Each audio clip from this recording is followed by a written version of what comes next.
రంగారెడ్డిలో జరిగిన న్యాయవాది ఇజ్రాయిల్ హత్యకు కారకులైన వారిపై ప్రభుత్వం కఠినంగా చర్యలు తీసుకోవాలని డిమాండ్ చేస్తూ సిద్దిపేట జిల్లా హుస్నాబాద్ కోర్టు ఎదుట న్యాయవాదులు నిరసన చేపట్టారు. గతంలో వామనరావు నాగమణి న్యాయవాద దంపతుల హత్య మొదలుకుని నిన్నటి రోజు న్యాయవాది ఇజ్రాయిల్ వరకు న్యాయవాదులపై దాడుల పరంపర కొనసాగుతుందని న్యాయవాదులు ఆందోళన వ్యక్తం చేశారు. ఒక మహిళకు న్యాయ సహాయం చేసిన న్యాయవాది ఇజ్రాయిల్పై దుండగుడు కత్తితో దాడి చేసి హత్య చేయడం దారుణమన్నారు. ప్రజల హక్కుల కోసం పోరాడే న్యాయవాదులపై హేళన, చులకన భావం తగదన్నారు. న్యాయవాదుల రక్షణ చట్టాన్ని ప్రభుత్వం వెంటనే అమలు చేయాలని డిమాండ్ చేశారు. గతంలో వామన్ రావు నాగమణి దంపతుల నుంచి స్టార్ట్ అయింది. నిన్నటి ఇజ్రాయెల్ మర్డర్ వరకు కొనసాగుతూనే ఉన్నది. దీనికి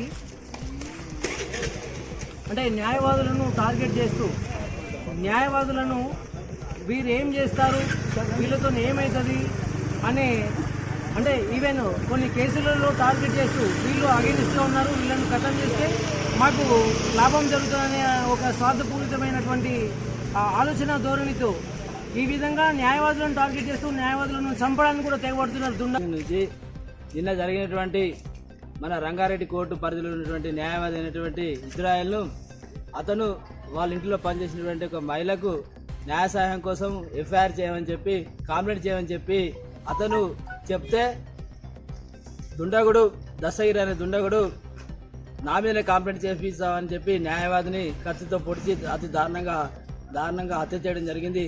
ఇది హుస్నాబాద్ బార్ అసోసియేషన్ నుంచి తీవ్రంగా ఖండిస్తున్నాం. ముఖ్యంగా